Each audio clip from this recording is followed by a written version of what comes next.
Somewhere in your kitchen right now, there's a device that does a job engineers argued was impossible for decades. It takes power spinning at one speed and splits it into two wheels, turning at completely different speeds, with no computer, no sensors, nothing but gears. And by the end of this, you'll never look at it the same way. But first, 9 of the mechanisms hiding in plain sight. Counting down to the cleverest thing in your house. Let's start with the zip on your jacket, because I genuinely never understood it until I cut one open. Those little teeth aren't hooks. Each one has a tiny hollow and a matching bump, and they interlock like clasped fingers. The magic is the slider. Inside it, there's a Y-shaped channel and a wedge. Pull it up, the wedge forces alternating teeth to swing in and lock. Pull it down, that same wedge prizes them apart. Whitcomb Judson patented the idea in 1893, and it barely worked. It took until 1913 for Gideon Sunback to get the geometry right. One slider, no moving parts, still unbeaten. Speaking of unbeaten geometry, a pin tumbler lock is basically a machine that reads a code carved into brass. Inside the cylinder are 5 or 6 spring-loaded pins, each cut in 2 at a different height. With no key, those cut points sit at random depths, jamming the plug so it can't turn. Slide the right key in and its jagged ridges push every pin up until, and this is the clever bit, every single brake line lands exactly at the shear line, the gap between the plug and the housing. Now it spins. Egyptians used a wooden version 4,000 years ago. Linus Yale Jr. perfected the brass one in 1861, and it's still on your front door tonight. Now keeping time. Your quartz watch keeps time because of a fleck of crystal cut into a tiny tuning fork, thinner than a hair. Put a voltage across quartz and it physically flexes. That's the piezoelectric effect. Cut it to precisely the right size and it vibrates at exactly 32,768 times a second. Why that ugly number? Because it's 2 to the power 15. A simple circuit halves that frequency 15 times over and lands on a clean 1 pulse per second to tick the hands.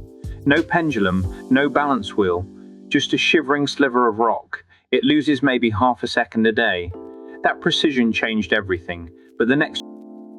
Lift the lid off your toilet cistern and you're looking at 2 mechanisms fighting gravity. The float valve is the smart one. As water rises, a floating ball lifts an arm, and that arm presses a washer down onto the inlet, shutting the water off at exactly the level you set. It's the same principle as the float in your car's fuel tank. The flush itself is a siphon. Press the lever, water pours over a bend, and once it's flowing, it drags the whole tank full with it until air breaks the chain. Thomas Crapper didn't invent it, but he did sell a lot of them. Simple physics, bone-dry floor. Next, something that bends metal without heat. The old thermostat on your wall or in your kettle hides a strip made of 2 different metals bonded together, usually brass and steel. Here's the trick. Metals expand when heated, but at different rates. Brass grows faster than steel, so bond them back to back, and when it warms up, one side stretches more than the other, and the whole strip is forced to curl, like a snapping banana. That curl physically pushes 2 electrical contacts apart and cuts the power. Cool down, it straightens, contacts touch, powers back. A bimetallic strip invented by John Harrison in the 1700s for clocks. 0 electronics controlling your heating for over a century. Now, a sewing machine baffled me for years because a hand stitch needs you to pass the whole thread through the fabric. A machine clearly can't do that, so it cheats brilliantly. The needle only dips down and pops back up, carrying the top thread. As it rises, it leaves a little loop below the fabric. Then a rotating hook, spinning right beneath, catches that loop and swings it completely around a second thread waiting in the bobbin. The 2 threads lock together in the middle of the cloth, a lock stitch. It happens thousands of times a minute.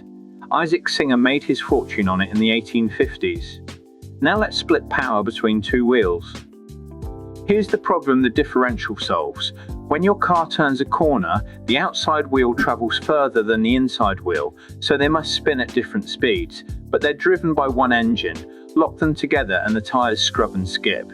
The differential fixes this with spider gears, small pinion gears mounted on the axle carrier that can rotate on their own little pins. Going straight, they don't spin. Both wheels turn together. Round a bend, they start rotating, letting one wheel speed up while the other slows, and crucially still delivering power to both. A Frenchman, Onesiphore Piqueur, cracked it in 1827. Pure mechanical intelligence. Now, your fridge doesn't make cold, there's no such thing. It moves heat, and it does it by making a liquid boil at freezing temperatures. The refrigerant enters the freezer compartment as a low-pressure liquid and boils around -25, sucking heat out of your food to do it. That vapor gets pumped to the coils on the back, squeezed hard by the compressor until it's so pressurized it condenses back to liquid, dumping all that stolen heat into your kitchen. That's why the back of your fridge is warm. It's a heat pump running backwards, same tech as your air conditioning. Genuinely elegant. Next, before pocket calculators existed, before microchips, this thing did serious maths in your palm, the slide rule. It doesn't add or count. It works on logarithms, printed as scales along a sliding bar. The genius, logarithms turn multiplication into simple addition. So to multiply two numbers, you just physically slide the scales to add two lengths together and read the answer off. Engineers designed skyscrapers, aircraft, even Apollo's trajectory this way. Astronauts carried slide rules to the moon as backup. It's a mechanical computer with no battery and no off switch. They vanished almost overnight when the electronic calculator arrived around 1970. And that leads perfectly. Here it is. And it's the mechanism I opened with, hiding in something even simpler than a car.